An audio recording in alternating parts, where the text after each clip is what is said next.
우리 주님, 그 놀라운 사랑에 참으로 감사를 드립니다. 이제 주님의 그 사랑과 은혜를 더 깊이 깨달아가고 우리 주님을 더 사랑하고 우리 주님을 섬기고 우리 주님을 따라가는 귀한 삶을 살기를 원합니다. 우리 주님, 더욱 저희를 가르쳐 주시고 교훈해 주시고 하나님의 뜻이 무엇인지 밝히 알게 해주시고 주님께 온전히 순종하며 살아갈 수 있도록 도와주시옵소서. 귀한 복음을 저에게 맡겨주시고 저희를 통해서 전국 전 세계 많은 교회를 세워주시고 우리 하나님의 귀한 역사를 이루어가시며 또 저희를 그 가운데서 그 귀한 일에 참여해서 쓰임받게 하신 그 은혜에 참으로 감사합니다. 우리 주님께서 주님 오시는 그날까지 항상 저희를 지켜주시고 저희를 통해서 하나님의 그 귀한 역사를 이루시고 우리 주님을 만나게 해주시옵소서. 특별히 세계 어려운 지역에서 또 복음을 전하는 선교사님들, 그 가족들 우리 주님께서 늘 지켜주시고 주님의 일 하는데 부족함이 없도록 더욱 지혜와 총명을 더해주시고 주님 능력으로 늘 함께해 주시기를 우리 주님께 간절히 부탁을 드립니다. 저희 가족들 한 영혼도 잃어지지 않도록 자비를 베풀어 주시고 참으로 저희가 지혜롭게 주님 의지해서 담대히 전할 수 있도록 우리 하나님 도와주시옵소서. 다음 주에 있을 학예 수양에 저희가 최선을 다해서 참으로 많은 영혼도 인도할 수 있게 해주시고 저희 마음이 참으로 주님을 향하고 오직 주님께 간구하며 잘 준비할 수 있는 또 한 주가 되게 해주시고 오직 주님이 기뻐하는 귀한 수양이 될 수 있도록 은혜를 베풀어 주시옵소서. 저희 중에 여러 가지 시험 가운데 또 병 중에 어려운 가운데 있는 형제 자매님들 우리 하나님께서 일일이 살펴주시고 우리 하나님의 손길로 또 치유해 주셔서 건강을 회복시켜 주시고 또 시험 중에서 주님을 믿고 의지해서 승리할 수 있게 해주시고 우리 하나님 안에 든든히 세워주셔서 오직 주님을 위해 살아갈 수 있도록 도와주시옵소서. 연약한 지체들 우리 하나님께서 붙들어 주시고 한 사람도 이 거룩한 무리 가운데서 실족치 않도록 주님께서 지켜주시고 주님 오시는 그날까지 정말 주를 위해서 힘있게 살아가다가 주를 만날 수 있도록 우리 하나님 늘 함께해 주시고 도와주시옵소서. 오늘도 주님 안에 또 귀한 시간 허락해 주시고 우리 하나님 말씀 앞에 인도하신 하나님 감사합니다. 저희가 함께 모여서 또 말씀을 듣지 못하지만 그러나 말씀을 듣는 모든 형제 자매님들 주께서 함께해 주시고 오직 각자에게 필요한 말씀들 주님께서 또 가르쳐 주시고 교훈해 주시기를 우리 주님께 간구를 드립니다. 여러 가지 형편으로 또 말씀 앞에 나와 있지 못한 우리 형제 자매님들 또 어느 곳에 있든지 지켜주시고 더욱 주를 위해서 또 힘있게 살아갈 수 있도록 우리 하나님 늘 함께해 주시옵소서. 오늘 모든 시간을 온전히 우리 하나님 손길에 부탁을 드립니다. 우리와 늘 함께 하시는 고마우신 예수님의 이름으로 기도드렸습니다. 아멘. 네, 성경 빌립보서 1장 27절부터 보겠습니다.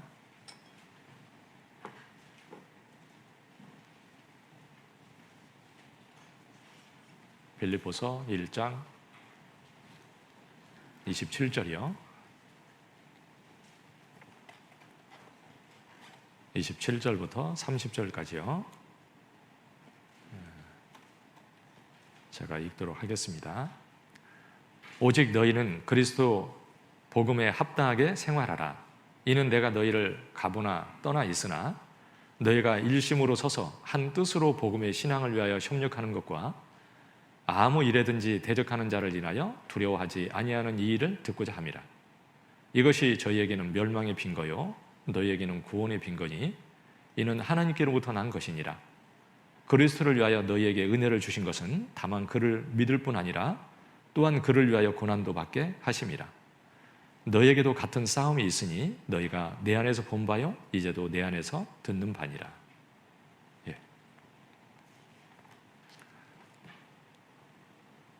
제가 어제는 이렇게 생각을 하다가요, 참 코로나 그러는데 참 코로나처럼 이게 무서운 게 없구나.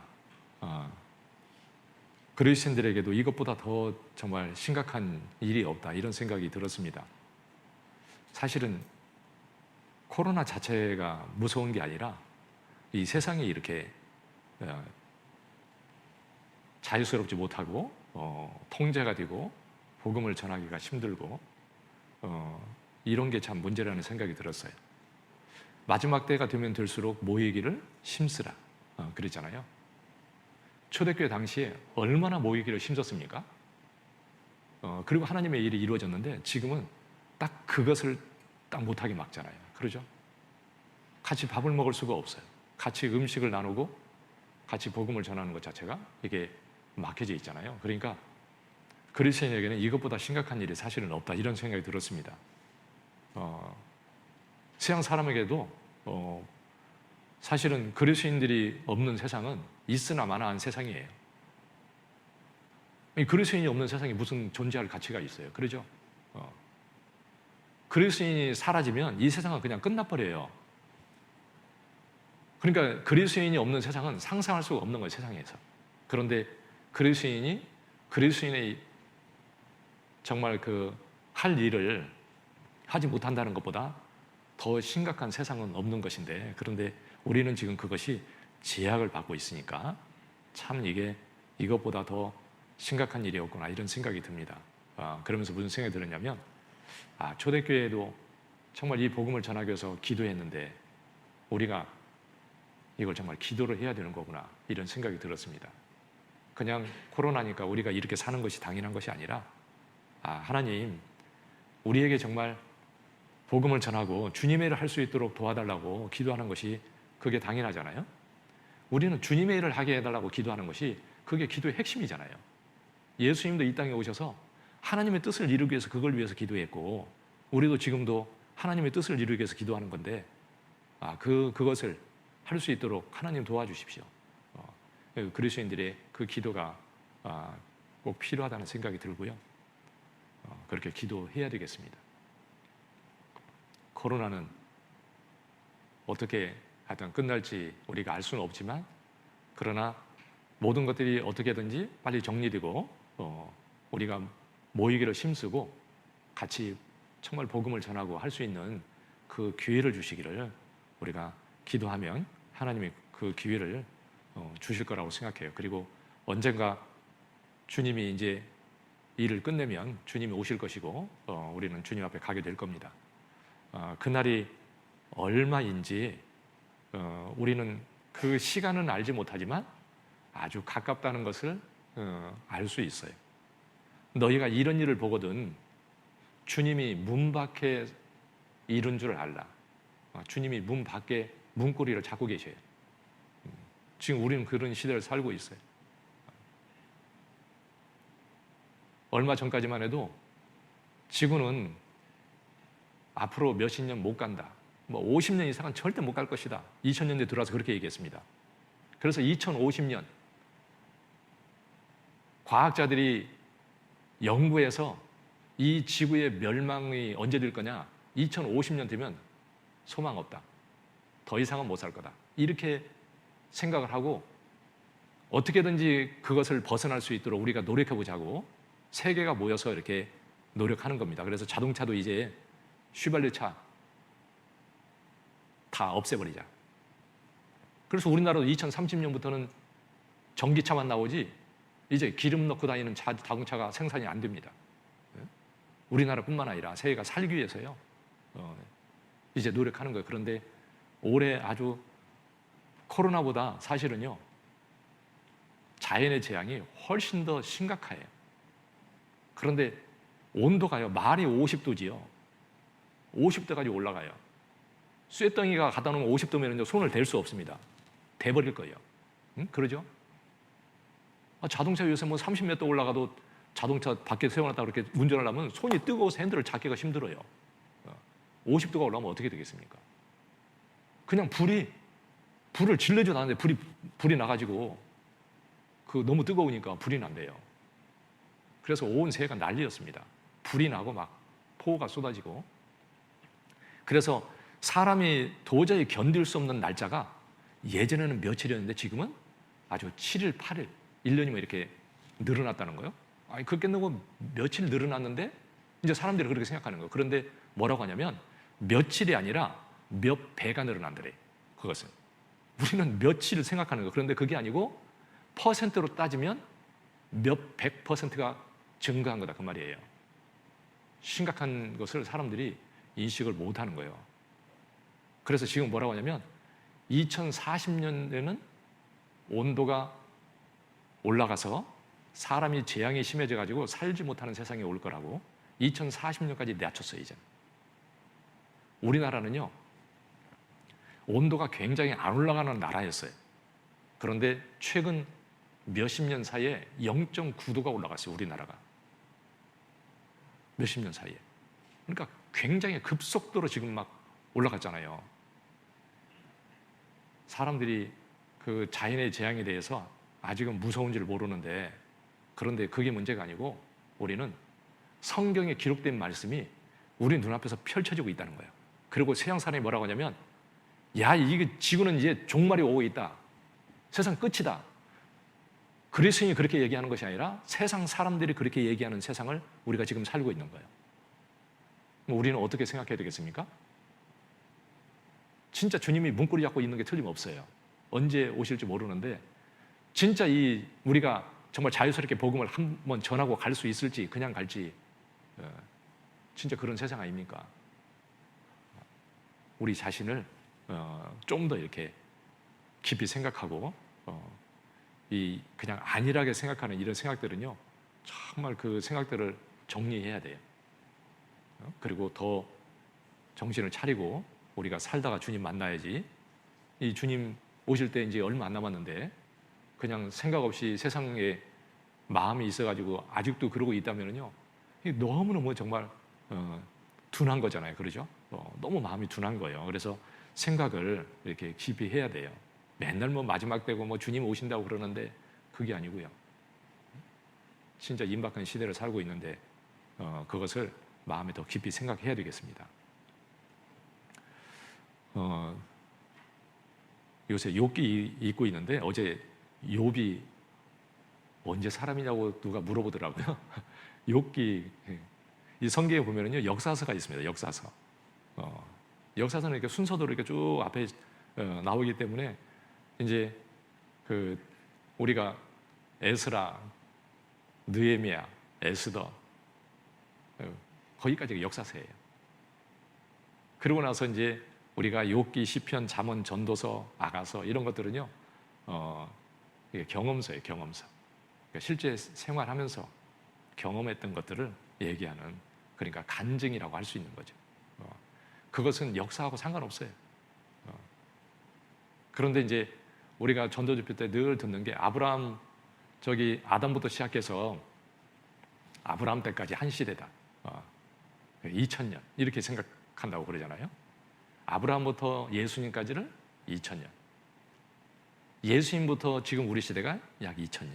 6000년의 역사를 지금 가지고 있다고 생각해요. 그리고 역사가 6000년에 끝나고 앞으로 천년왕국이 있어서 천년왕국까지 합해서 7000년의 지구 역사가 하나님이 보시는 역사다. 이렇게 얘기하잖아요.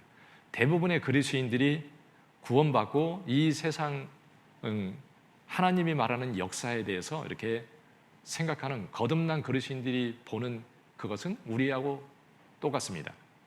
다른 주장을 하는 사람도 있지만 대부분의 그리스도인들이 생각하는 것은 우리하고 보는 것하고 똑같아요. 근데 아브라함이 이제 BC 약 2000년 조금 전 사람이에요. 그러면 이제 이 욥이라는 사람은요 거기 근처에 아브라함과 거의 비슷한 그 뒤나 앞에 아마 그 정도 될 겁니다. 그리고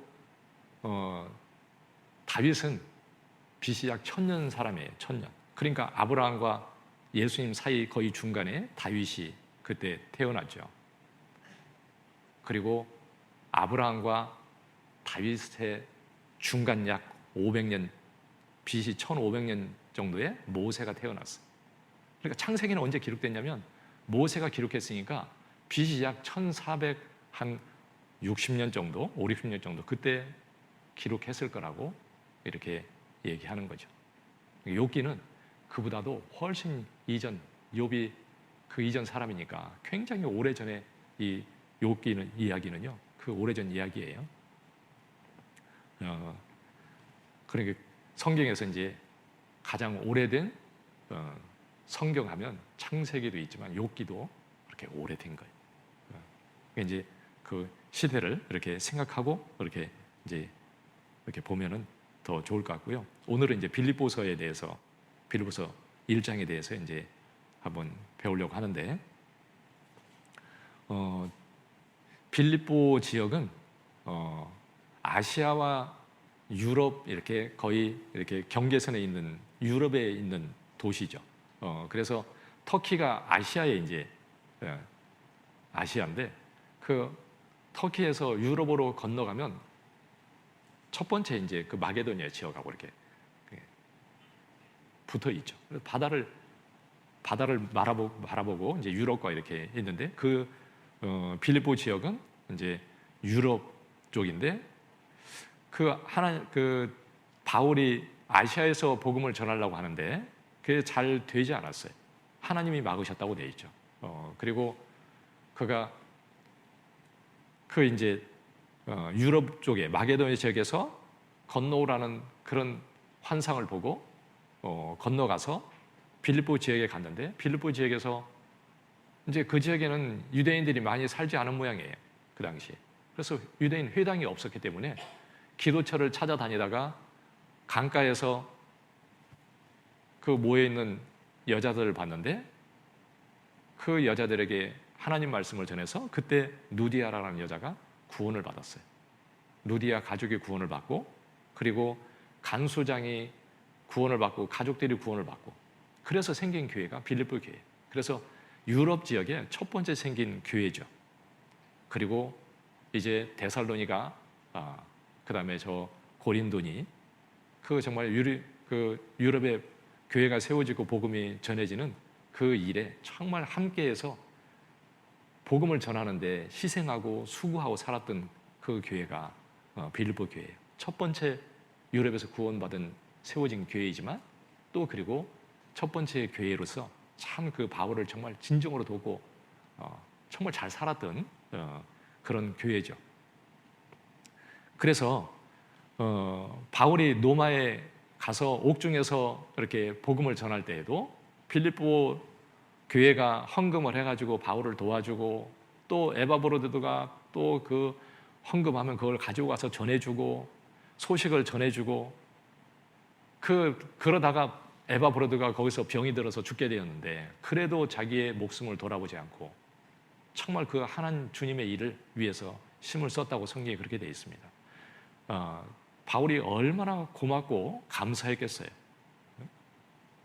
그 정말 순수한 마음으로 복음을 위해서 정말 희생하고 자기를 도와주고 위로하고 힘을 주고 그러니까 이 빌립보 교회에 정말 그 감사하는 마음으로 이렇게 또 편지를 보낸 거죠.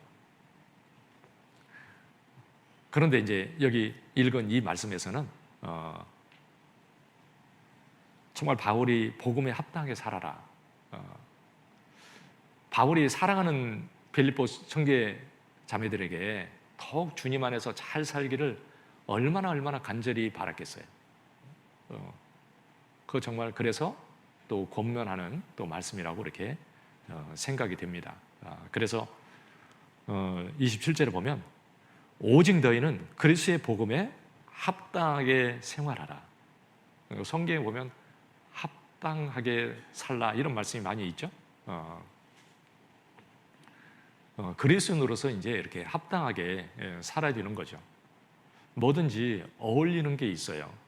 그러죠. 그리스도의 제자인데 우리는 제자로서의 이렇게 어울리는 삶, 합당한 삶을 살아야 된다고 또 이렇게 얘기했잖아요. 그래서 누가복음 14장에 보면 그 주님의 제자는 무엇보다도 주님을 가장 사랑해야 된다. 그래서 내 어미나 아비나 자식이나 누구보다도 주님을 가장 사랑해야 된다 그랬습니다. 자기 목숨까지 미워하지 않으면 내 제자가 되지 못하리라. 그러니까 주님을 정말 가장 사랑하는 사람이 그리스도의 제자로서 합당하다 이렇게 얘기하고 있잖아요. 그리고 두 번째는 자기 십자가를 지고 나를 좇지 않는 자도 내게 합당치 않다. 그러니까 그리스도의 제자로서 합당치 않은 것은 그 십자가를 지고 주님을 따라가야 되는데 그렇지 못하면 합당치 않은 거예요. 이게 우리는 늘 듣는 거지만 사실은 깊이 생각을 하고 꼭 합당하게 살아야 돼요. 합당치 않게 살면 부끄럽게 돼 있어요. 그러죠? 틀림없이 주님 앞에 가서 부끄러울 겁니다. 그러니까 내가 정말 합당하게 이렇게 살아야 될 거예요. 에베소 4장 1절에 보면 그 부름에 합당하게 행하라. 그러니까 그리스도인으로서 정말 주님이 나를 불러서 구원해 주셨는데 합당하게 살아야 돼요. 우리는 합당하게 살기 위해서 맨 먼저 뭘 해야 되냐면 정말 주님을 계속 생각해 봐야 돼요. 오늘도 모두 들으면서도 저도 이렇게 생각이 돼요. 아, 주님이 참 구원해 주신 것이 얼마나 귀하고 감사한지 감동이 되고 정말 이것을 누가 알겠나? 그러죠? 이 구원받은 이 사실을 주님의 그 놀라운 그 사랑을 누가 감히 알겠어요? 깨달은 사람이 아니면. 그리고 우리는 주님이 나를 얼마나 생각하는지 얼마나 사랑하는지 그것을 더 이렇게 알아야 되는 거죠. 그래서 주님의 사랑을 이렇게 더 알면 알수록 주님을 나도 더 사랑하게 되고 합당한 삶을 살 수 있을 겁니다. 그러니까 주님의 사랑을 나에게 더 채워야 돼요. 성경을 읽으면서 첫 번째 찾아야 될 것이 예수님이에요. 항상 예수님을 찾는 거예요. 구약을 읽어도 예수님, 신약을 읽어도 예수님. 나를 구원해 주신 분, 그리고 나를 정말 사랑하시는 분, 그분을 항상 내가 어느 곳에 있든지 그걸 찾는 거예요. 성경은 예수님을 얘기하는 게 성경의 핵심이기 때문에 성경을 읽으면 예수님을 알게 돼 있어요. 예수님이 나타나 있어요. 항상 그분을 이렇게 생각하고 더 알아가야 되는 거죠. 그래서 우리는 진짜 합당하게 살아야 되는데 여기에서는 복음에 합당하게 살라 이렇게 권면하고 있는 거죠. 복음을 우리는 전하는 자로서 이렇게 합당한 삶을 살아야 되는 거예요. 복음이라는 것은 복음 전하는 것은 마귀와의 전쟁이에요. 신앙생활도 마귀하고 전쟁입니다. 그냥 되는 게 아니에요. 전쟁에서는 승리해야만 되는 거예요. 전쟁에서 패하면 죽는 거예요. 그러죠? 우리는 마귀의 전쟁이 있는데 그 전쟁에서 승리해야만이 복음을 전할 수 있어요. 그리고 승리해야 복음을 전하는 자로서 이렇게 합당한 삶을 살 수 있는 겁니다. 그런데 여기서 크게 두 가지를 딱 말씀하고 있는 거죠. 27절 다시 보겠습니다. 여기는 잡아놓으세요. 빌립보서 1장 27절. 오직 너희는 그리스도의 복음에 합당하게 생활하라. 이는 내가 너희를 가보나 떠나 있으나 오직 너희가 일심으로 서서 한 뜻으로 복음의 신앙을 위하여 협력하는 것과 아무 일에든지 대적하는 자를 인하여 두려워하지 아니하는 이 일을 듣고자 합니다. 이것이 저희에게는 멸망의 빈거요 너희에게는 구원의 빈거니 이는 하나님께로부터 난 것이니라. 여기 보면 복음에 합당하게 생활하라 그러면서 내가 너희를 가보나 떠나 있으나 27절에 이제 나는 이걸 맨날 읽으면서요, 가보나 떠나 있으나, 그러니까 가보나 떠나 있으나 많이 떨어져 있으나 이 말인가? 이렇게 그냥 대충 생각했는데, 이게 가보나 떠나 있으나가 가서 보나 내가 떠나 있으나 그런 뜻이더라고요. 가서 보나, 가보나 내가 떠나 있으나. 빌립보서 2장 그 12절에 보면 나 있을 때뿐 아니라 더욱 지금 다 없을 때에도 항상 복종하여 두렵고 떨림으로 너희 구원을 이루라. 내가 너희하고 같이 있으나, 내가 떨어져 있으나 항상 하나님 옆에 그렇게 살아라. 빌립보 교회를 바울이 전도해서 복음을 전했고 같이 이렇게 복음을 전하면서 살았잖아요. 그러다가 이제 떠나서 지금은 멀리 떨어져 있지만 내가 떨어져 있다 할지라도 정말 너희가 신앙을 지키고 잘 살아라, 이렇게 얘기하고 있는 거죠. 여기서도 내가 가서 보든지 내가 떠나 있든지 내가 너희에게 두 가지를 정말 꼭 듣고 싶다. 두 가지에 대해서 참으로 하나님 앞에 바르게 사는 것을 내가 꼭 그것을 듣고 싶다, 이렇게 얘기하는 거예요. 그런데 첫 번째가 뭐냐면, 너희가 일심으로 서서 한 뜻으로 복음의 신앙을 위하여 협력하는 것. 그러니까 첫 번째는 한 마음과 한 뜻으로 복음을 위해서 협력하는 거, 그렇게 사는 거, 내가 그것을 정말 듣고 싶다. 빌립보 교회 성도들을 통해서 그들이 그렇게 산다는 것을 정말 듣고 싶은 거예요. 그 사랑하는 그들이 꼭 그렇게 살았으면 좋겠다. 그리고 꼭 그렇게 살아서 정말 그 소식을 내가 듣고 싶다, 그 말이에요. 그리고 두 번째는 28절에 아무 일에든지 대적하는 자를 인하여 두려워하지 아니하는 이 일을 듣고자 함이라. 그러니까 두 번째는 대적하는 자들이 있는데 그것으로 인해서 두려워하지 않고 담대히 사는 거, 참으로 그것을 진짜 듣고 싶다. 그러니까 그리스도인들은요, 복음을 위해서 살아가면 마귀는 대적하게 돼 있어요. 그 대적자 마귀를 우리는 대적해서 이겨야 돼요.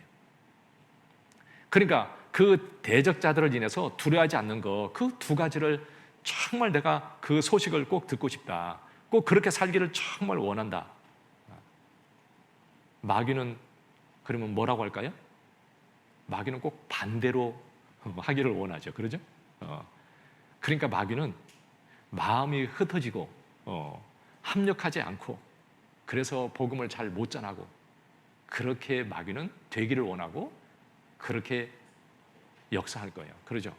그런데 우리는 성령을 따라 살아서 그 반대로 가야죠.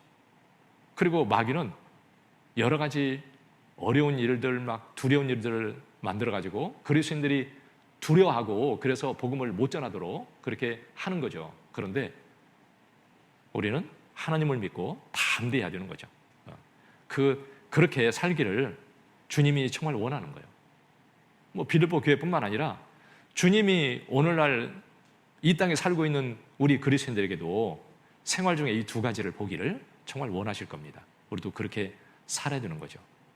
그리고 또 한 가지를 이렇게 거기에 또 붙여주셨는데, 29절을 보면 29절에 그리스도를 위하여 너에게 은혜를 주신 것은 다만 그를 믿을 뿐 아니라 또한 그를 위하여 고난도 받게 하심이라.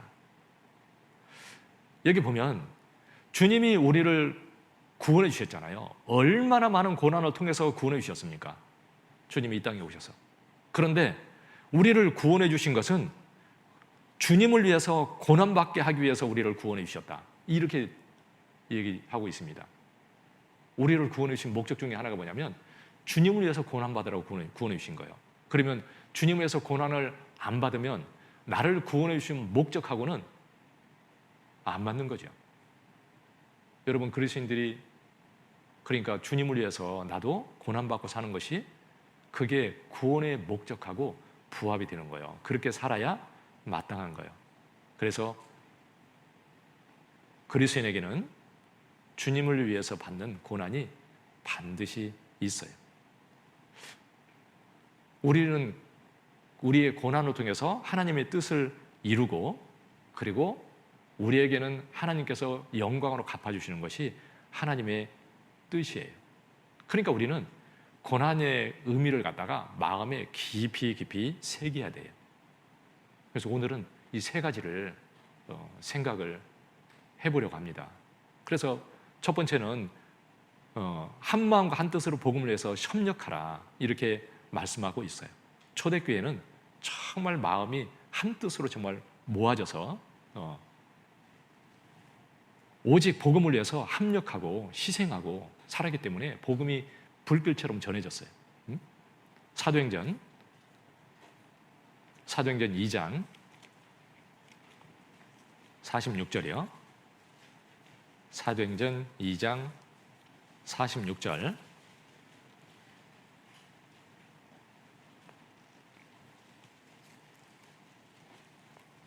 사도행전 2장 46절, 47절 보겠습니다. 46절, 47절 두 절을 보겠습니다. 날마다 마음을 같이하여 성전에 모이기를 힘쓰고 집에서 떡을 떼며 기쁨과 순전한 마음으로 음식을 먹고 하나님을 찬미하며 또 온 백성에게 칭송을 받으니 주께서 구원받는 사람을 날마다 더하게 하시니라. 여기 보면 날마다 마음을 같이하여, 마음을 같이해서 그다음에 뭐라냐면 모이기를 힘쓰고. 여러분, 마음이 하나가 안 되면은요 모이는 게 힘쓰는 게 안 돼요. 응? 그러죠? 모이기를 힘쓰고 날마다 그것도.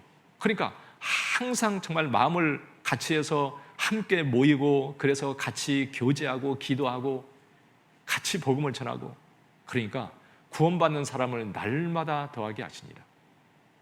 날마다 그렇게 힘쓰니까 날마다 구원받는 사람이 더했잖아요. 그게 하나님의 역사잖아요. 그게 그리스도의 삶의 모습을 이렇게 보여주시는 거예요.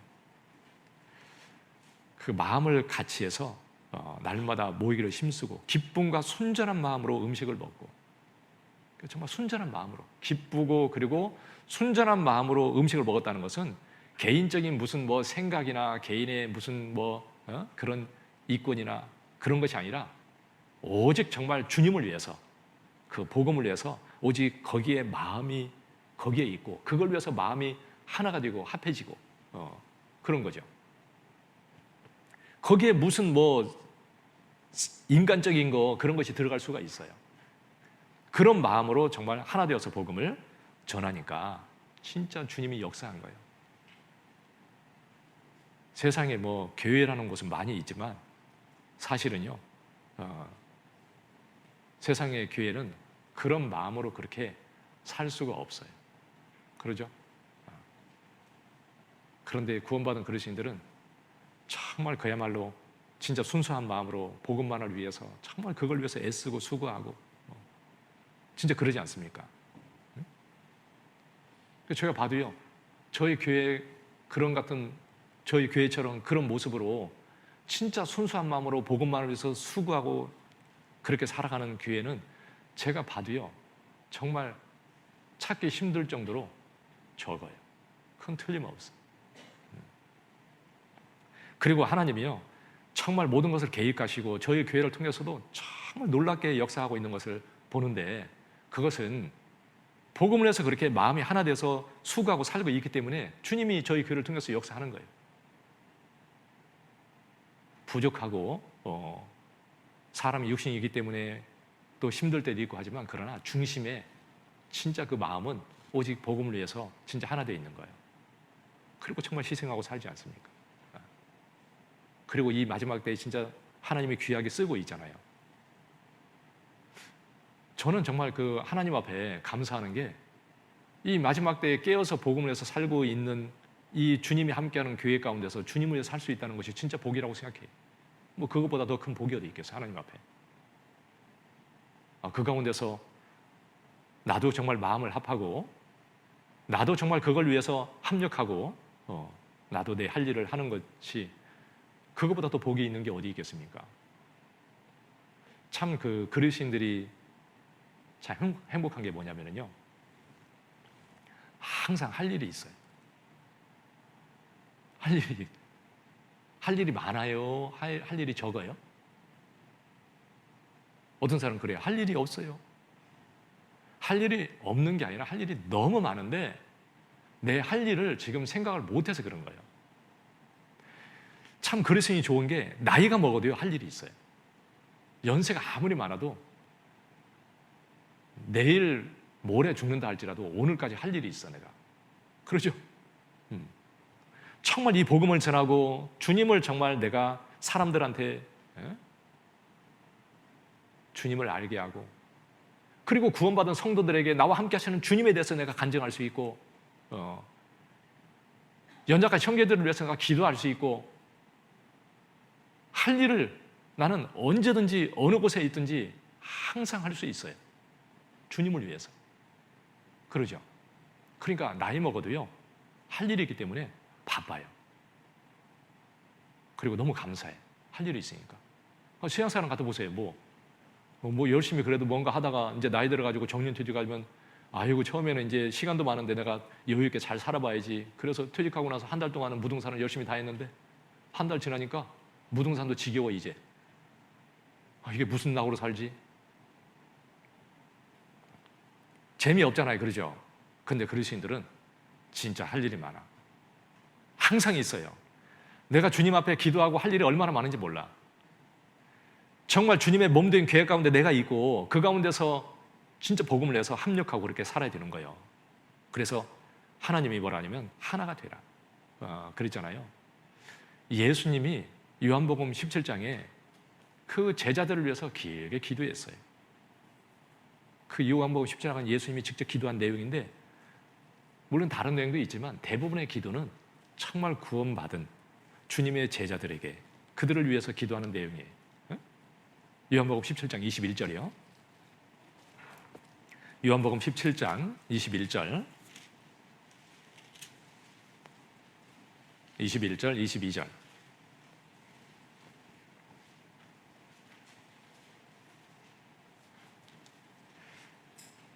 아버지께서 내 안에 내가 아버지 안에 있는 것 같이 저희도 다 하나가 되어 우리 안에 있게 하사 세상으로 아버지께서 나를 보내신 것을 믿게 하옵소서. 내게 주신 영광을 내가 저희에게 주었사오니 이는 우리가 하나가 된 것 같이 저희도 하나가 되게 하려 함이니이다. 여기 우리가 하나가 된 것 같이 우리는 하나님이잖아요. 그건 이제 성부, 성자, 성령 삼위일체가 한 하나님이니까 이렇게 우리라고 표현한 거예요. 그런데 여기에 보면 21절에 아버지께서 내 안에 내가 아버지 안에 있는 것 같이 저희도 다 하나가 되어서 우리 안에 있게 하셔서 세상으로 아버지께서 나를 보내신 것을 믿게 하옵소서. 그 제자들이 주님 안에서 하나가 되어서 살아감으로 인해서 세상 사람들이 주님을 믿게 하옵소서 이렇게 기도하고 있잖아요. 그러니까 하나가 되었을 때 세상 사람들이 그 교회를 통해서 구원받는다. 그래서 예수님이 직접 기도했어요. 그 주님은 지금도 저희를 위해서 기도하고 있어요. 지금은 어떻게 기도하고 계실까요? 지금도 동일하게 기도하고 계실 겁니다. 그리고 성령은 우리가 이미 하나 되게 하셨어요. 하나가 되게 하는 것을 우리가 하는 게 아니고요. 그것도 하나님이 하시는 거예요. 그런데 우리를 구원해서 하나 되게 이미 하셨습니다. 고린도전서 12장, 고린도전서 12장이요. 12장 12절, 고린도전서 12장 12절, 12절 13절 보겠습니다. 몸은 하나인데 많은 지체가 있고 몸의 지체가 많으나 한 몸인과 같이 그리스도도 그러하니라. 우리가 유대인이나 헬라인이나 종이나 자유자나 다 한 성령으로 세례를 받아 한 몸이 되었고 또 다 한 성령을 마시게 하셨느니라. 몸은 하나인데 많은 지체가 있고 또 몸의 지체가 많지만 한 몸인 것처럼 그리스도도 그러하니라. 그리스도도 그러하니라. 것은 교회도 그렇다 그 말이에요. 우리가 유대인이나 헬라인이나 종이나 자유자나 아무튼 모든 걸 다 초월해서 구원받으면 한 성령으로 세례를 받아 어떻게 됐어요? 한 몸이 되었다. 구원받은 모든 사람은 이제 한 몸이에요. 하나가 됐잖아요. 머리 대신 주님이 계시고 교회는 한 몸을 이룬 거예요. 그래서 다 한 성령을 마시게 하셨다. 그 몸이 하나 되었는데 그 가운데 머리 대신 주님이 계시고 주님으로 말미암아 모든 것이 공급이 되는 거예요. 그래서 우리는 그 성령의 공급함을 입고 살아가는 삶이 된 거죠. 그 안에서 우리는 지체는 많지만 지체가 모여서 한 몸을 이루는 것처럼 구원받은 사람은 다 하나가 되어서 한 몸을 이룬 거예요. 하나 되게 했습니다. 그래서 이제 하나 되었기 때문에 그것을 지키라고 말씀하세요. 그래서 에베소서 4장에 보면 성령의 하나 되게 하신 것을 힘써 지키라 이렇게 돼 있잖아요. 지키라, 그것은요, 지키지 않으면 이게 문제가 생긴다는 거죠. 그렇죠? 도둑놈은 지켜야 돼요? 문을 열어놔야 돼요? 지켜야 되죠. 그렇죠? 그런데 이 마귀가 있기 때문에요, 이 하나 된 것을 자꾸 깨려고 그래요. 그래서 마귀는 자꾸 육신적인 것을 이렇게 충동질하고 그래가지고 깨려고 그러는 겁니다. 그런데 우리는 반대로 지켜야 돼요. 그래서 마음을 이렇게 같이 서로 한 마음을 품어라, 이렇게 말씀하고 있는 거죠. 빌립보서 2장 보겠습니다. 빌립보서 2장 2절.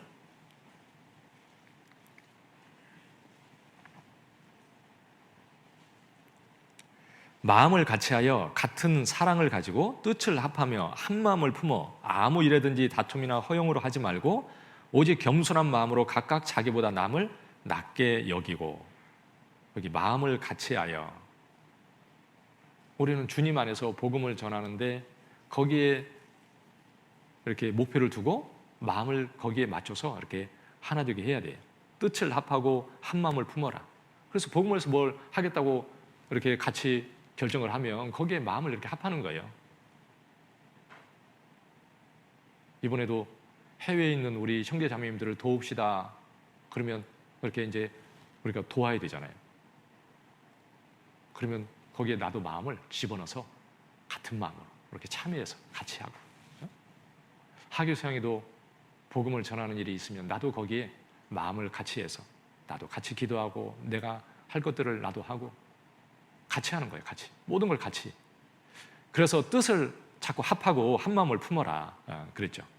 4장 2절이요. 빌립보서 4장 2절.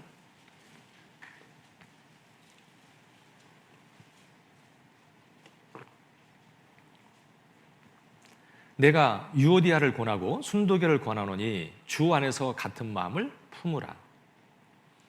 여기 유오디아하고 순도계, 빌립보 교회가 아주 주님 안에서 잘 살았는데 그런데 유오디아하고 순도계가 서로 마음이 이렇게 힘들어가지고 부딪히고 그래서 좀 어려움이 있었던 것 같아요. 그러니까 사도 바울이 그 소식을 듣고 같은 마음을 품으라 이렇게 이제 권면하고 있는 거죠. 아마 같은 마음을 품고 잘 살았을 거예요. 그러죠? 그래서 우리는 첫 번째는 마음을 하나로 이렇게 합해야 되는 거고요. 마음을 자꾸 하나 되게 하는데 거기에 맞춰서 모든 걸 해야 돼요. 응? 그러죠? 하나 될 수 있도록 자꾸. 우리가 성찬식 할 때도 뭐 가루가 빠져서 쌀이 빠져야 가루가 되고 그래서 떡이 되는 거다. 그래서 하나가 되는 거니까 내가 낮아지고 겸손하고 그래서 마음을 서로 합해야 된다. 뭐 이렇게 배우잖아요. 주님 안에서 생각하고 십자가 밑에서 내가 생각함으로 우리는 이렇게 하나가 될 수 있죠. 그리고 복음을 위해서 합력하라. 복음을 전하는데 이렇게 참여되어야 되는 거예요. 야, 복음을 전하는데 내가 복음에 참여돼야 되는데, 그러죠?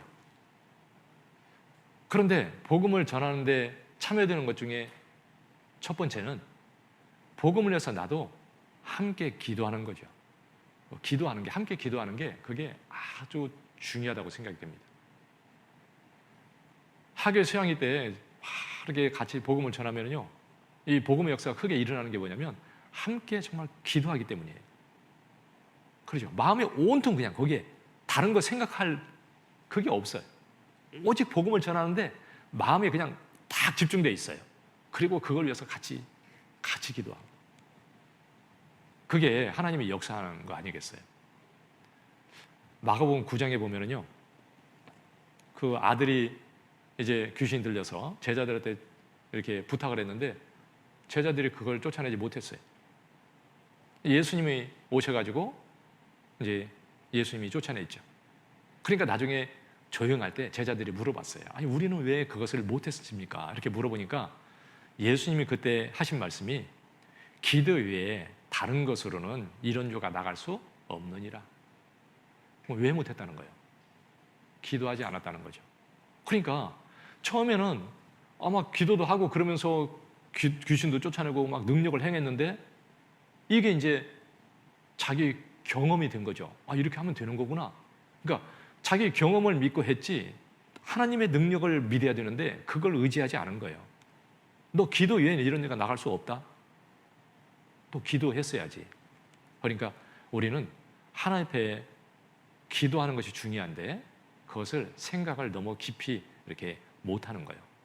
우리는 기도해야 되는 거죠. 그러니까 복음을 위해서는 먼저 할 것이 정말 기도하는 거예요.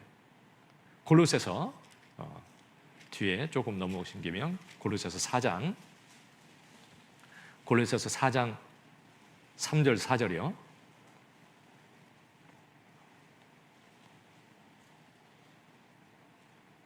골로새서 4장 3절 4절. 또한 우리를 위하여 기도하되 하나님이 전도할 문을 우리에게 열어주사 그리스도의 비밀을 말하게 하시기를 구하라. 내가 이것을 인하여 매임을 당하였노라. 그리하면 내가 마땅히 할 말로서 이 비밀을 나타내리라. 여기 우리를 위하여 기도하되 사도 바울이요 정말 하나님의 능력이 함께하고 힘있게 복음을 전하고 막 그렇게 살았잖아요. 그런데 기도해달라고 부탁하고 있잖아요. 기도가 얼마나 중요하면 기도해달라고 부탁하겠습니까? 그러면서 뭐라고 하고 있냐면 하나님이 전도하는 문을 우리에게 열어주셔서 그 비밀을 말하게 하시기를 구하라. 그러니까 전도의 문을 열어주셔서 하나님 말씀을 전할 수 있게 해달라고 기도하라는 거예요. 그러니까 전도의 문도 하나님이 열어주시는 거예요. 바울이 다니면서 복음을 전하는데 그 복음의 문을 열어주신 것이 하나님이시잖아요. 그러죠? 저도 저희 교회 이렇게 해외 선교 생각하면요 하나님이 진짜 놀랍게 하나님이 그 복음의 문을 열어주셨다 그런 생각이 듭니다. 우리가 뭐 해외 선교하겠다고 계획하고 기도하고 그래서 한 게 아니라 진짜 하나님이 그 상황을 통해 가지고 진짜 복음의 문을 열어서 이렇게 복음을 전개하셨어요. 전 세계에 진짜 실질적으로 복음을 그렇게 전하고 있는 교회가 저희 교회 빼놓고 또 있을까요? 없을 겁니다. 그런데 하나님이 전 세계에 진짜 복음의 문을 열어서요 진짜 하나님이 그렇게 하셨습니다. 우리는 우리에게 복음의 문을 열어달라고 전도하고 다른 영혼을 건질 수 있도록 복음을 전할 수 있도록 해달라고 이렇게 우리도 기도해야 될 겁니다. 그리고 4절에 그리하면 내가 마땅히 할 말로서 이 비밀을 나타내리라. 그러니까 복음의 문도 열어주시고 그 말씀을 전할 수 있도록 담대히 전하게 해달라고 기도하라고. 그러면 그 일을 할 수 있을 거라고 이렇게 말하고 있잖아요. 초대교회 당시에도요 정말 그 초대교회 당시에 그 그리스도인들이 그냥 막 복음을 전한 게 아니에요. 기도하기를 얼마나 힘썼는지 모릅니다. 전혀 기도하기를 힘썼다 이렇게 돼 있잖아요. 오직 기도하기를 정말 힘썼어요. 그러니까 기도를 얼마나 힘썼는지를 알 수 있는 거죠. 그리고 사도행전 4장에 보면 그 성도들이 담대히 하나님 말씀을 전하게 해달라고 기도했더니 그 성령이 충만해가지고 담대히 하나님 말씀을 전했다 이렇게 되어 있거든요. 그 기도함으로 인해서 그게 가능한 거예요. 지금도 우리가 먼저는 어떤 일이 있든지 특별히 교회에서 복음을 전하는 그 일이 있을 때마다 그걸 위해서 정말 기도해야 되는 거예요. 수양이 있으면 그걸 위해서도 정말 기도해야 되는 거죠. 아까 모두의 때도 얘기했는데요. 우리 그 기도 명단을 이렇게 나눠주잖아요. 크게 한 장 받았죠. 그냥 그게 하늘에서 떨어진 게 아니고 그걸 수개에서 만든 분이 있어요. 그러죠? 아마 뒤에다가요 기도도 써보시고 내가 전도할 분도 써보시고 그거 가지고 다니면서 구역에 있는 식구들도 기도부터 것도 이렇게 살펴보시고 기도도 하시고 그 뒤에다가 정말 메모도 하면서 이렇게 전도할 것들을 쭉 생각하면서 준비를 해보십시오. 그냥 생각하지 마시고 좀 더 깊이 있게 정성을 들여서 좀 생각해 보십시오. 같이 이렇게 생각해서 정말 그 마음들을 가지고 같은 마음으로 같이 그걸 위해서 기도하면서 이렇게 준비하고 하는 것들이 그것이 너무너무 귀한 거죠. 그러니까 우리가 진짜 일주일 동안 정말 그렇게 잘 해봅시다. 그리고 또 수양의 일주일 동안도 정말 그렇게 생각하면서 또 복음을 전하고 그러면 하나님이 참으로 함께 해주실 거예요. 그럴 때 그 능력이 더 나타날 겁니다. 그래서 같이 정말 기도하는 걸 심쓰라고 말씀한 대로 더 간절히 이렇게 기도해야 되겠습니다. 마태복음 18장에 보면은요, 두 사람이 합심하여 기도하면 그 무엇이든지 구하는 것을 하나님이 이루어 주신다. 이렇게 돼 있어요. 그 두 사람이 합심해서 기도할 때, 그러니까 같이 기도하는 것은 너무 중요한 거예요. 그러니까 그리스도인들이 마음이 이렇게 합해져서 같이 하는 것은 하나님이 참으로 기뻐하시는 거예요. 성도가 연합하여 동감이 어찌 그리 선하고 아름다운고, 복음을 해서 같이 마음이 하나 되어 가서 같이 기도하고 그걸 살아갈 때 하나님 보시면 진짜 그것보다 더 아름다운 게 없는 거죠. 그걸 보시고 하나님이 역사하실 겁니다. 그래서 주님과 마음을 같이 한 우리 형제 자매님들이 같이 기도하는 것을 하나님은요 정말 귀하게 여기실 겁니다. 그래서 우리가 이제 기도부터 하는 그런 것들도 정말 이제 기도해야 되고요. 그리고 그 세계 여러 지역에 이렇게 교회들이 많이 생겼잖아요. 그런데 저는 이렇게 보면은요, 이제 우리 선교사님들도 파견되어서 나가서 이렇게 고생하고 있는 분들도 많이 있고, 그리고 또 현지에서 세워진 그 전도들도 많이 있습니다. 지금은요, 현지에 있는 전도인이 우리 파견된 전도인보다 더 많아요. 정말 그분들이 이렇게 세워져서 성장해가지고 진짜 복음을 전하면 아주 굉장히 힘있게 더 전할 수 있을 거예요. 자기 나라 말이니까 이제 얼마나 더 확실하게 더 전할 수 있겠습니까? 그러니까 우리는 정말 그런 걸 생각하면서 기도해야 돼요. 그래서 복음이 더 잘 전해질 수 있기를, 교회가 더 든든히 세워지고 하나님의 뜻이 더 잘 이루어지기를 정말 그렇게 그걸 위해서 기도하고, 나도 그 가운데 참여되어서 나도 정말 작은 일이나마 나도 쓰임받게 해주십시오. 이렇게 기도해야 될 겁니다. 그러면 나도 그 가운데 함께해서 내가 쓰임을 받을 거예요. 그래서 함께 기도하는 거 그게 중요하고, 그리고 함께 수고하고 희생해야 되잖아요. 기도하고 그 다음에 내가 거기에 할 것을 해야 되는 것이 맞는 거잖아요. 요한복음 12장 24절에 보면 하늘의 밀이 땅에 떨어져 죽지 않으면 하늘 그대로 있다. 그런데 죽으면 많은 열매를 맺느니라. 예수님이 죽지 않았으면 어떻게 열매가 맺을 수 있겠어요? 밀이 죽지 않으면 하늘 그대로 있다. 근데 죽어야 열매를 맺는다.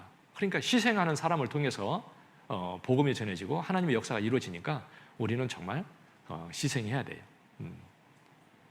사도행전 4장에 보면은요, 초대교회 당시에 형제 자매님들이 모여서 한 마음과 한 뜻이 되어서 기도하고 복음을 전하는데 제 재물을 조금이라도 제 것이라 하는 이가 하나도 없더라.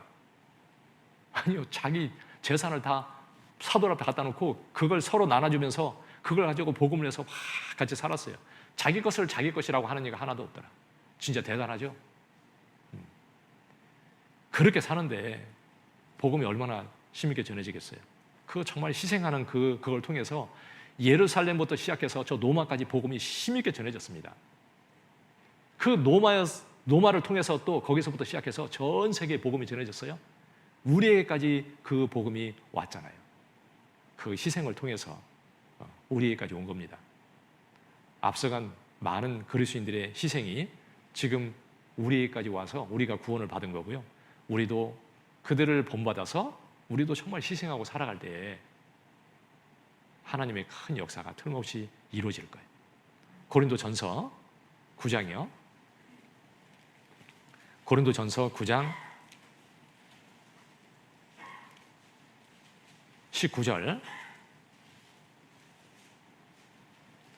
고린도전서 9장 19절이요. 내가 모든 사람에게 자유하였으나 스스로 모든 사람에게 종이 된 것은 더 많은 사람을 얻고자 함이라. 스스로 모든 사람에게 종이 되었다. 왜냐하면 더 많은 사람들을 구원받게 하기 위해서. 우리는 종은 섬기는 게 종이지 앉아서 대접받는 게 종이 아니잖아요. 그러죠? 그러니까 정말 섬기고 희생하고 수고하고 그렇게 살기로 작정했고, 사도 바울이 그렇게 산 거예요. 무슨 육신적인 이득을 위해서 그렇게 산 것이 아니라 오직 복음을 위해서. 그래서 그 앞에 18절에 보면은요, 18절에 그런즉 내 상이 무엇이냐? 내가 복음을 전할 때 값없이 전하고 복음을 인하여 내게 있는 권을 다 쓰지 아니하는 이것이로라. 자기가 주장할 수 있는 모든 것들도 그것도 주장하지 않고 오직 복음을 해서 다 희생하고 섬기면서 그렇게 살았다는 거죠. 그런데 하나님 앞에 가면 상이 도대체 무엇이냐? 내가 값없이 복음을 전한 거, 내 권을 쓰지 않은 거, 희생한 거, 그것이 상급이 된다고 말씀하고 있잖아요. 그래서 우리는 정말 복음을 해서 희생하고 수고하고 살고 주님 앞에 가서 그것을 다 도로 받는 거예요. 그래서 하나님 앞에 우리는 복음에 합당하게 살아가야 되는데, 첫 번째는 내가 마음을 합하고 합력하는 거. 그래서 우리는 복음을 전하는데 이렇게 참여돼야 돼요. 꼭 참여돼 있어야 돼요.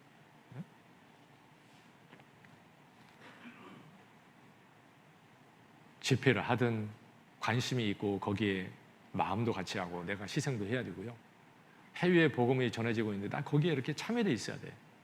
참여돼 있으려면 기도하고 내 희생이 거기에 들어가야 돼요. 그렇죠? 그러니까 기도도 하고 내가 헌금도 해서 정말 거기에 참여되고, 많이 못 해드려도요, 내 형편에 따라서 내가 정말 마음을 가지고 하면 하나님을 그걸 참으로 기뻐하셔요. 다른 건 못 해도 내가 복음을 전하는데 그 할 것들 그것은 해야죠. 그러죠? 그래서 꼭 거기에 이렇게 참여될 수 있도록 하시고, 그리고 정말 두 번째는 대적자를 인해서 두려워하지 마라 그랬습니다. 그러니까 복음을 대적하는 것은 그게 멸망받을 증거라고 이렇게 얘기하고 있는 겁니다. 빌립보서 1장 다시 보겠습니다. 28절, 빌립보서 1장 28절에 아무 일에든지 대적하는 자를 인하여 두려워하지 아니하는 이 일을 듣고자 함이라. 이것이 저희에게는 멸망의 빈거요 너에게는 구원의 빈거니 이는 하나님께로부터 난 것이니라. 하나님의 뜻이고 하나님께서 그렇게 하신 것이다. 그런데 복음을 대적하는 자들이 있는데 그것은 멸망할 자라는 것을 스스로 증거하는 것이다. 그런데 반대로 구원받은 사람은 복음을 해서 살면 대적하고 회방하는 일이 있는데 그것은 구원받은 증거다. 그러니까 복음을 위해서 고난받고 핍박을 받는 것은 구원받은 증거예요. 반대로 그것을 대적하는 것은, 그리스도인들을 핍박하는 것은 그들이 멸망에 속해 있다는 것을 그걸 증거하는 거예요. 요한복음 15장에 보면 너희가 세상이 너희를 미워하면 먼저 나를 미워한 줄 알라. 너희는 세상에 속한 자가 아니요 도리어 세상에서 택함을 입은 자인 거로 세상이 너희를 미워하느니라. 왜 세상 사람들이 그리스도인들을 미워하냐면 세상에 속한 자가 아니기 때문에 그런 거예요. 세상에 속한 자가 아니기 때문에 하늘에 속한 자로서 생각을 가지고 있고 하늘에 속한 자로서의 말을 하고 하나님께 속한 자로서의 행동을 하고 사니까 이 세상 사람은 이해할 수가 없어요. 이해할 수도 없고 너무 싫어요. 그러니까 핍박한다. 그것이 너무 당연한 거예요. 구원받지 않은 기독교인들은 하나님의 이름을 부르고 기도하지만 그러나 그들은 세상에 속한 자예요. 그러니까 거듭난 그리스도인들을 싫어해요. 미워해. 참 희한하죠. 그리고 이단이라고 핍박을 하고. 그래서 갈라디아서 4장 29절에 보면 예전에 이스마엘이 이삭을 핍박했는데 그 육체를 따라난 자, 약속의 자녀가 아닌 이스마엘이 약속의 자녀 이삭을 핍박했다. 그런 것처럼 지금도 하나님의 약속의 자녀는 거듭난 그리스도인들인데 성령으로 거듭난 그리스도인들을 육체로 따라난 자가 핍박한다. 그런데 지금도 그러하도다. 예전에만 그런 게 아니라 지금도 그렇다. 구약 시대도 그랬고 지금도 그런 거예요. 구약 시대도 거짓 그리스도인, 거짓 선지자들은 대접을 받았어요. 진짜 선지자는 핍박을 받았어. 지금도 정말 거듭난 그리스도인들은 핍박을 받아요. 이단이라는 소리는요, 거듭난 그리스도인들은 누구나 듣는 거예요. 이단 소리 안 들으면 그건 가짜예요. 일단 정말이에요. 가짜예요. 그건. 예수님이 이단이었는데, 그러죠. 베드로가 이단이었고 바울이 이단 소리를 들었잖아요. 진짜 이단은 따로 있어요. 그런데 정말 그 거듭난 그리스도인들은 그렇게 대적하는 사람들이 늘 있는 거예요. 그런데 세상이 미워하는 것은 너무 당연한 거기 때문에, 그러니까 그거 이상하게 생각하지 마라. 하나님은 그래요. 요한일서 3장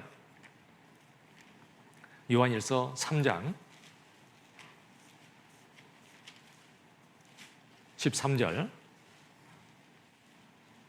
요한일서 3장 13절 14절. 형제들아, 세상이 너희를 미워하거든 이상히 여기지 말라. 우리가 형제를 사랑함으로 사망에서 옮겨 생명으로 들어간 줄을 알거니와, 사랑치 아니하는 자는 뭐라고 돼 있어요? 사망에 거하느니라. 구원받은 사람들, 그 형제를 사랑치 않는 자는 사망에 있는 것이다. 그것은 참, 그 구원받으면요 간증만 들어도 그냥 마음이 그냥 사랑하는 마음이 가요. 그러죠. 우리가 멕시코 선교 갔을 때요, 거기 봉사형님이 자기 집을 이렇게 내어줬어요. 자기 집을, 우리 선교 간분들을 위해서 자기 안방을 내어주고, 그 다음에 좋은 방을 내어주고, 자기는 진짜 창고 같은 거기에 들어가서 잠을 자는 거예요. 자기 안방하고 좋은 방은 우리 선교팀한테 내주고요. 그리고 얼마나 극진히 정말 준비해가지고 대접을 하는지요. 그 사랑이 어디서 나오는 거예요, 그것이? 무엇을 위해서 그렇게 합니까? 온갖 자기 삶을 다 희생해서요, 진짜 복음을 위해서 살아요. 너무너무 놀랍죠. 그분은 세상적으로 보면 굉장히 지위도 있고, 진짜 그 세상 사람이 보기에도요, 뭐 잘 사는 사람이에요. 그런데 정말 종처럼 섬겨줘요. 그리고 자기 주변에 있는 사람들도 진짜 그 사람들을 막 진짜 종처럼 섬겨줘. 가지고 막 자기 집에 데리고 와가지고 아침에도 막 식사 막 해서 준비해서 대접하면서 말씀 들으라고, 그 복음을 전하고요. 정말 그 안에 주님의 사랑이 있고 구원받은 증거잖아요. 그런데 그들을 핍박하는 사람이 있어요. 그게 구원받지 못한 증거예요. 그러니까 세상이 너희를 미워하는 사람이 있는데 그것을 이상히 여기지는 말아라. 유대 종교가들이 그리스도인들을 핍박했어요. 그 속에 마귀가 역사하잖아요. 그래서 요한계시록 2장에 보면 서문학 교회한테 말씀하기를, 너희가 환난과 핍박이 있는데, 그래서 너희가 정말 힘들지만 그러나 실상은 네가 부유한 자다. 그러면서 자칭 유대인이라 하는 자들의 회방도 하노니 실상은 유대인이 아니요 사단의 회라. 이렇게 얘기했잖아요. 아니, 유대 종교가들한테 그들은 유대인이라는 말은 붙어 있는데, 그런데 그들은 실상은 사단의 회라. 마귀가 역사한다는 거예요. 지금도 십자가를 걸어놓고 하나님의 이름을 부르지만 진짜 그 가운데 마귀가 역사하는 거예요. 아주 양처럼 보이는데 속에는 노력하는 일이라. 영혼은 완전히 마귀가 끌고 가는 거예요, 지옥으로. 근데 모르는 거죠. 지금도 거듭나지 않은 기독교인 속에 마귀가 역사하고 그리스도인들을 핍박하는 일이 있는 거예요.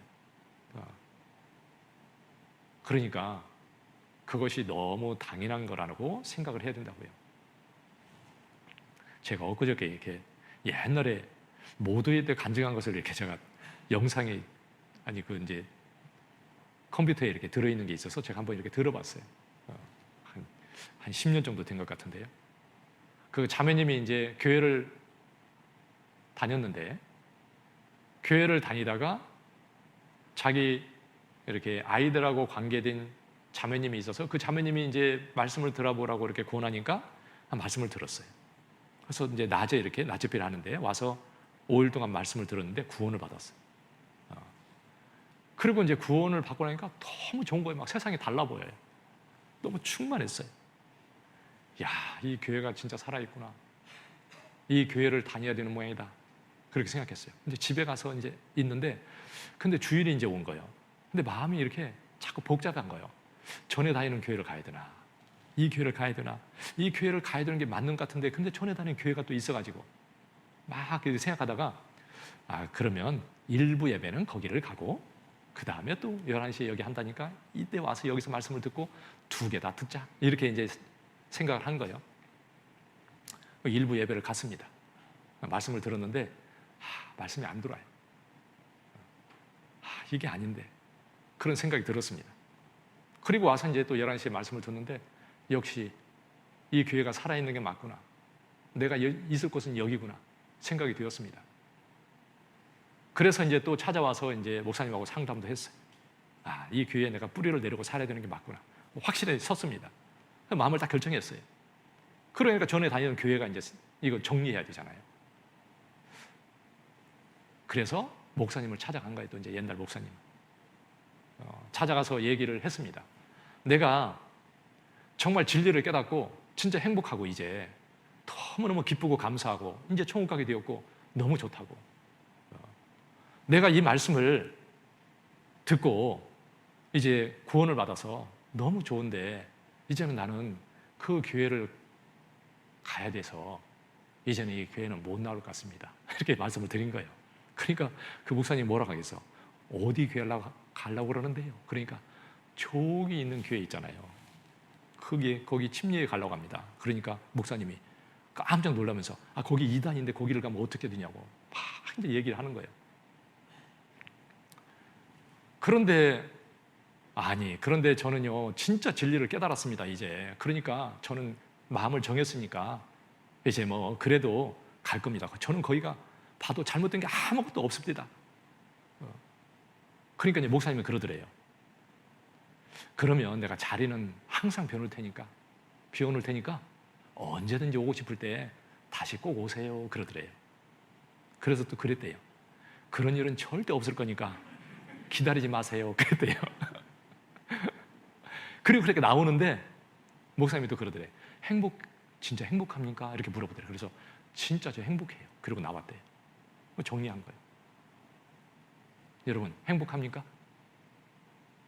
구원받아 행복해요? 아니면 돈이 많아서 행복합니까? 진짜 행복하잖아요. 그러죠? 내가 받은 진짜 이 사랑, 이 행복, 이것을 어디서 찾을 수 있겠어요? 그러죠?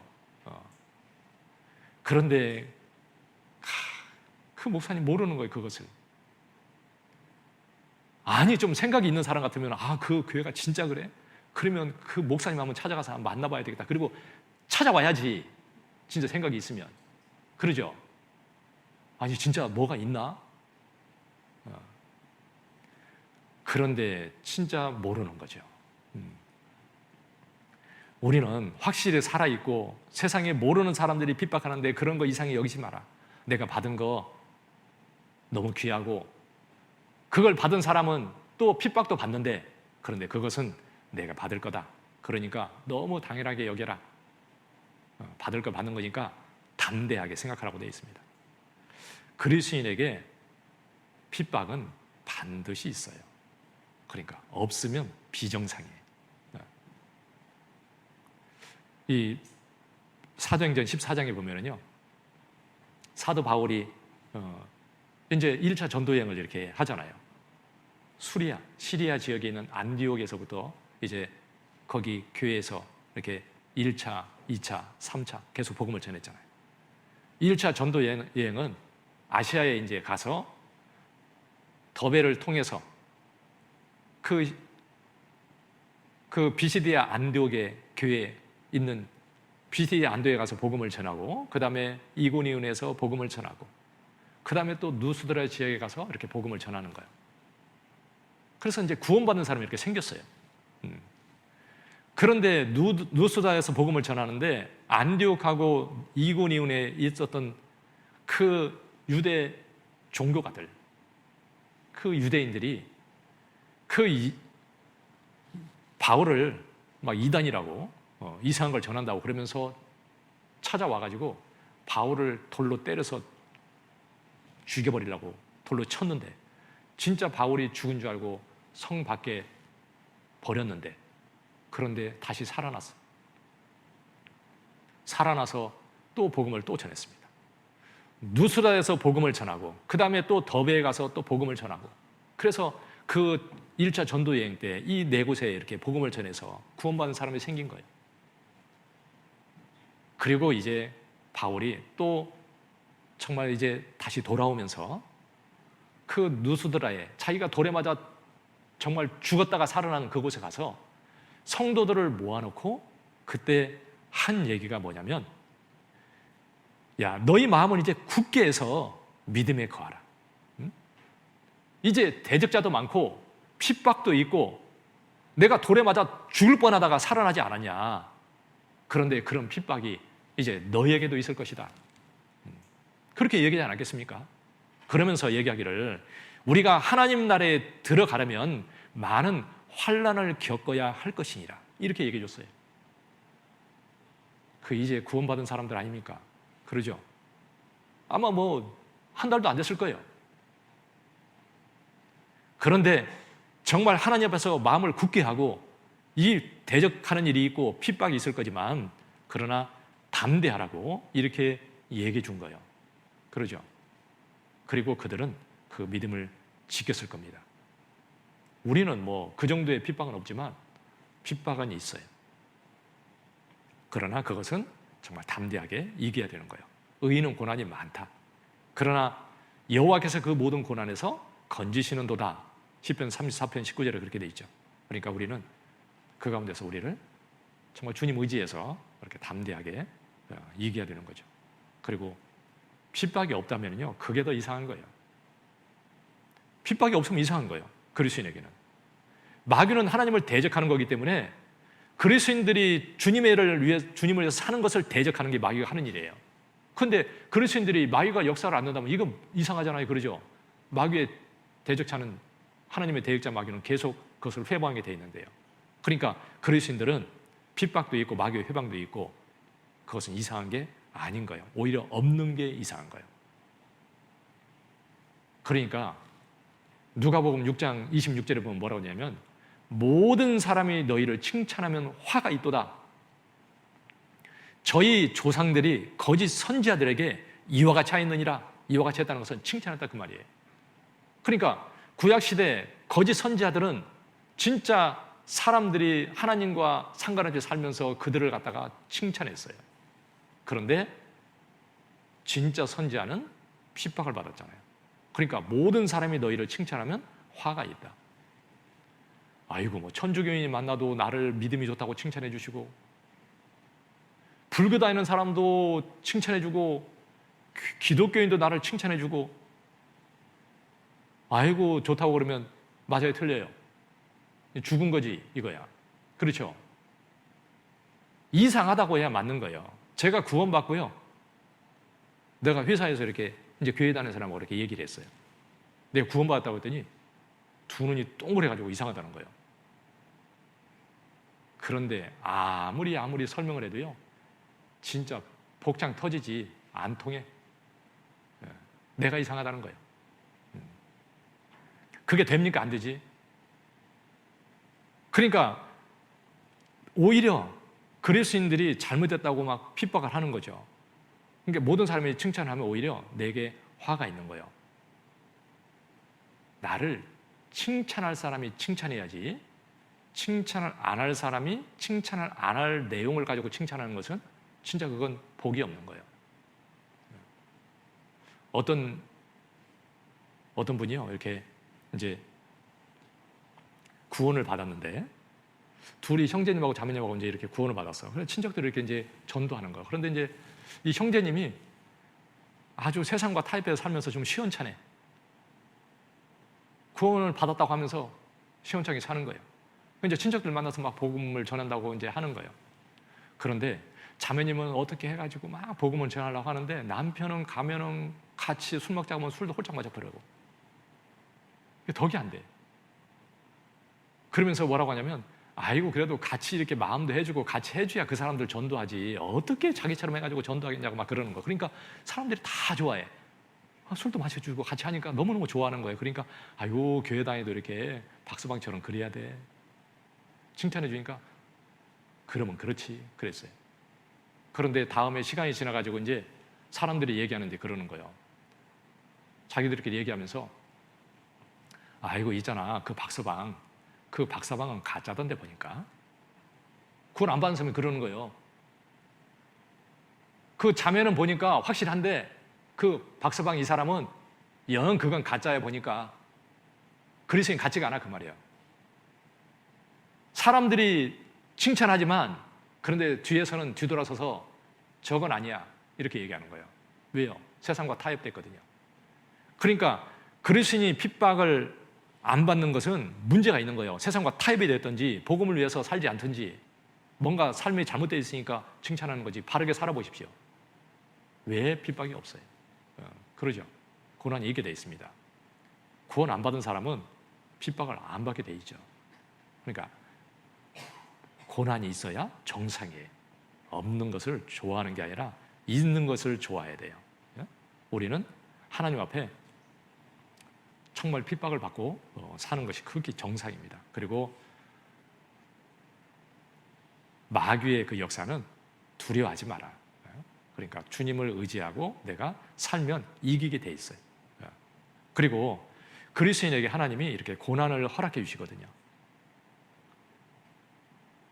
빌립보서 다시 보겠습니다. 빌립보서 1장 29절. 1장 29절에 그리스도를 위하여 너에게 은혜를 주신 것은 다만 그를 믿을 뿐 아니라 또한 그를 위하여 고난도 받게 하심이라. 구원받은 사람에게는 고난을 반드시 허락하신다. 그러니까 고난이 반드시 있어요. 그 고난을 받고 살아야 정상인 거예요. 그러니까 구원받은 그리스도인들은 구원받으면 반드시 고난이 있구나. 그리고 고난은 반드시 받아야 되는 거구나 이렇게 생각해야 돼요. 결혼하면 고난이 있을까요? 없을까요? 제가 옛날에 이렇게 서울에서 이제 전도인 돼가지고 전도실에 있는데 이제 결혼하는 사람한테 책에다가 이렇게 한 구절씩 이렇게 이제 써가지고 이렇게 주었어요. 근데 어떤 목사님이 거기다가 뭐라고 썼냐면 결혼하면 고난이 많은데요. 뭐 이러면서 글을 써줬어요. 그래서 이거 도대체 어떻게 하라는 말이야? 고난이 있을 거기 때문에 고난이 있을 거라고 이렇게 거기다가 써서 주더라니까요. 대부분 좋은 말을 이렇게 써주잖아요. 그런데 그 목사님 거기다가 그걸 써주더라고.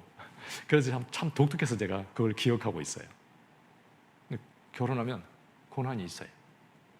있죠? 나는 결혼하면 좋은 일만 100% 있을 거야. 고난이 나는 전혀 없을 거야. 이렇게 생각하면 착각이에요. 그럴 일 절대 없어요. 그러니까 주님 안에서요, 결혼하면 고난이 없을 고난이 있어요. 결혼함으로 인해서 생기는 고난이 있어요. 그런데 그 고난도 받으려고 생각하고 결혼해야 돼. 그거 받을 생각 없으면 처음부터 아예 결혼하지 마세요. 그 고난을 통해서 하나님은 반드시 받으려고 생각하고 살면 좋은 것을 주실 거예요. 훨씬 좋아요. 근데 사람들은요, 자꾸 이상하게 생각하는 거예요. 그러니까 베드로전서 4장에 너희가 그 시련을 이상하게 생각하지 마라. 오히려 그리고 기뻐하라 그랬잖아요. 그러니까 하나님 안에서 모든 것을 이렇게 바라봐야 모든 것들이 정상적으로 보이지 인간적에서 딱 집어넣어 버리면 이게 삐뚤어 보이는 거예요. 그러면 내 삶이 잘못돼. 베드로전서 4장 1절이요. 베드로전서 4장 1절 2절.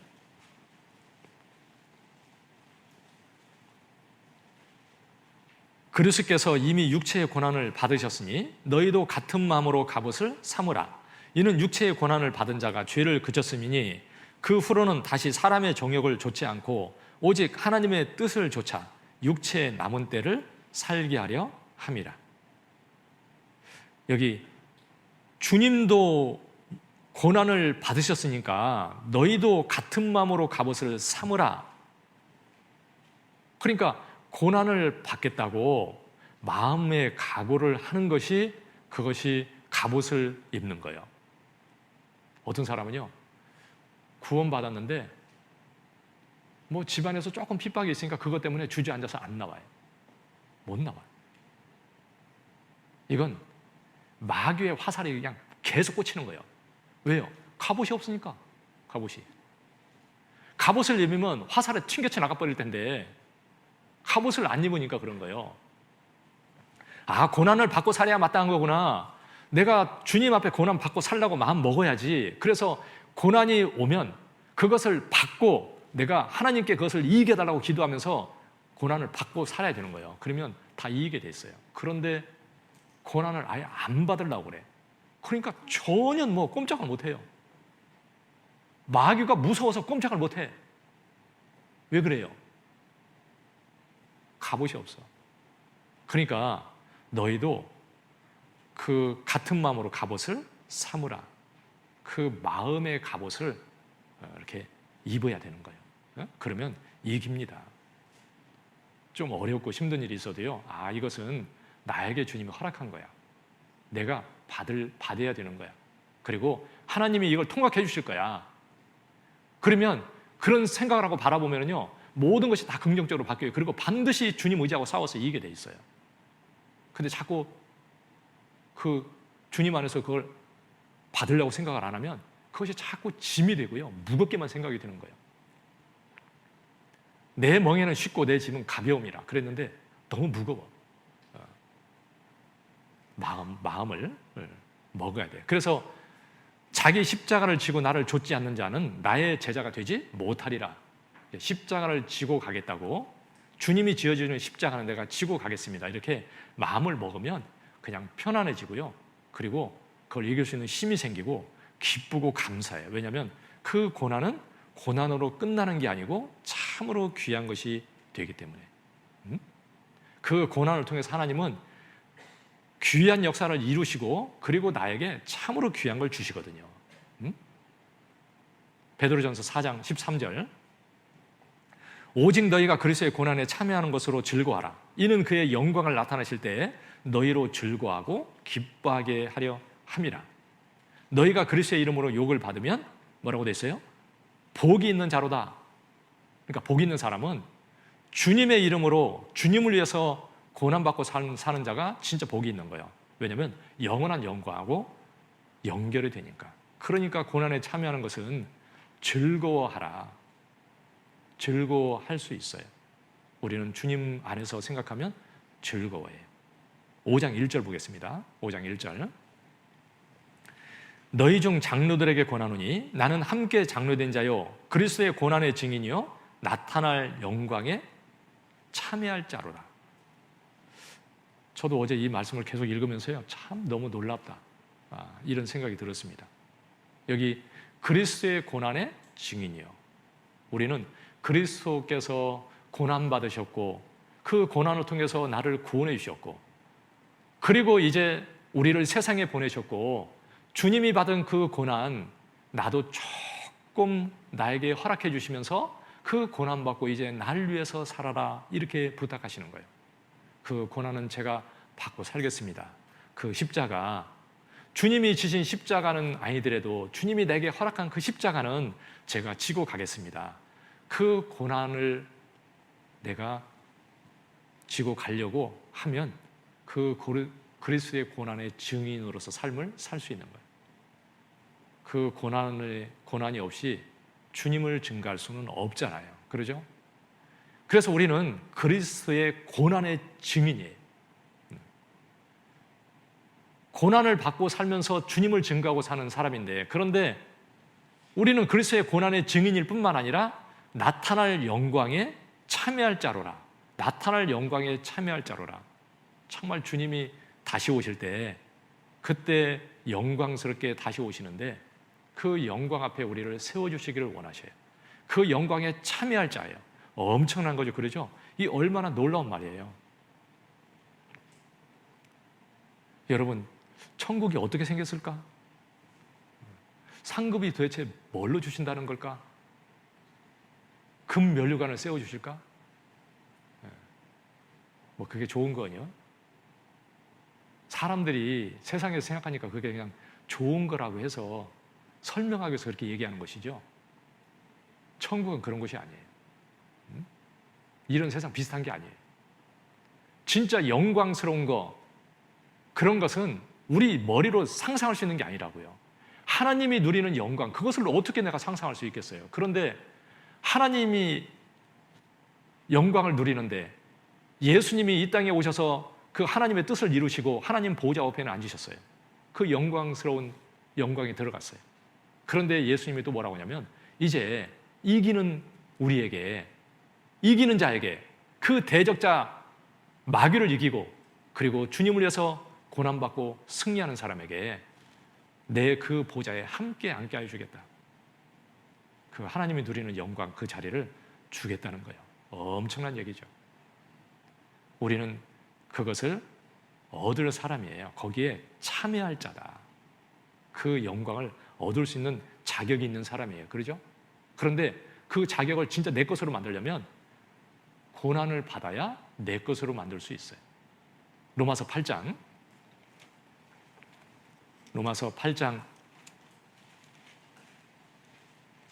17절,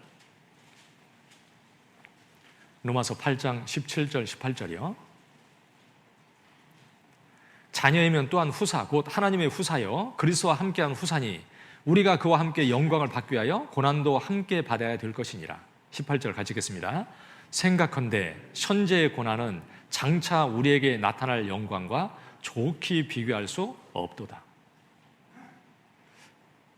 이제 우리는 그리스도와 함께한 후사니, 우리는 하나님의 상속자예요. 그런데 그리스도로 인해서 우리는 그 자격을 얻는 거예요. 우리에게 그럴 자격이 있어서 얻는 게 아니라 주님을 통해서 얻는 거예요. 천국 들어가는 자격이 내가 천국 들어갈 그런 자격이 있기 때문에 가는 게 아니잖아요. 그렇죠? 주님으로 말미암아 그 자격이 내게 주어진 거잖아요. 이제 하나님의 것을 상속받는 것도 주님으로 말미암아 내가 상속을 받는 것인데, 주님이 고난을 받고 영광을 얻은 것처럼 우리도 고난을 받아야 우리도 그 영광을 얻을 수 있다. 그런데 현재의 고난이라는 것은 장차 나타날 영광하고는 좋게 비교할 수 없느니라. 좋게 비교할 수 없다. 진짜 엄청난 것을요, 하나님이 진짜 갚아주실 겁니다. 그러니까 내가 받는 고난이 얼마나 중요한지, 그 고난을 주님이 허락하시는데 그걸 내가 진짜 받아야 되겠구나. 그리고 그것은 내게 그 영광을 이루는 거기 때문에 그 영광에 참여할 자인데 나도 그 고난을 받고 살아야 되는 거구나. 그래서 희생하고 수고하고 정말 그 핍박이 있어도 그것을 꿋꿋하게 참고 그렇게 살려고 마음을 굳게 먹어야 돼요. 그리고 영광을 바라봐야죠. 그러면 참으로 기쁠 겁니다.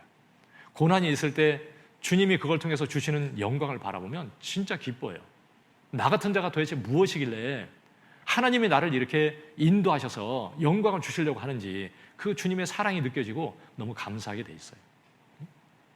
그래서 하나님 앞에 우리는 진짜 복음에 합당하게 살라고 그랬는데 하나 될 수 있도록 마음을 합하고 진짜 복음을 전하는데 나도 합력해서 꼭 참여할 수 있도록, 그래서 함께 기도하고 내가 꼭 복음을 전하는데 나도 희생하고 수고해서 함께 참여할 수 있도록 그렇게 하고, 그리고 대적하고 핍박하는 일은 있지만 그런 일은 당연히 있어야 할 거기 때문에 있을 거라고 생각하고 내가 그것을 받아들이고 이기어서 내가 승리해야 되는 거죠. 그리고 내게 주시는 고난, 그 고난이 반드시 있는 것이다. 주님이 주시는 것은 내가 받고 꼭 주님을 위해서 살겠습니다. 그리고 나는 그 영광을 꼭 내가 얻기를 원합니다. 이 마음을 가지고요, 내 마음을 더 굳건히 하고 정말 주님 오실 때 가까운데 더 마음을 견고히 해서 정말 손해보지 않도록 꼭 그렇게 했으면 좋겠습니다. 같이 기도하겠습니다.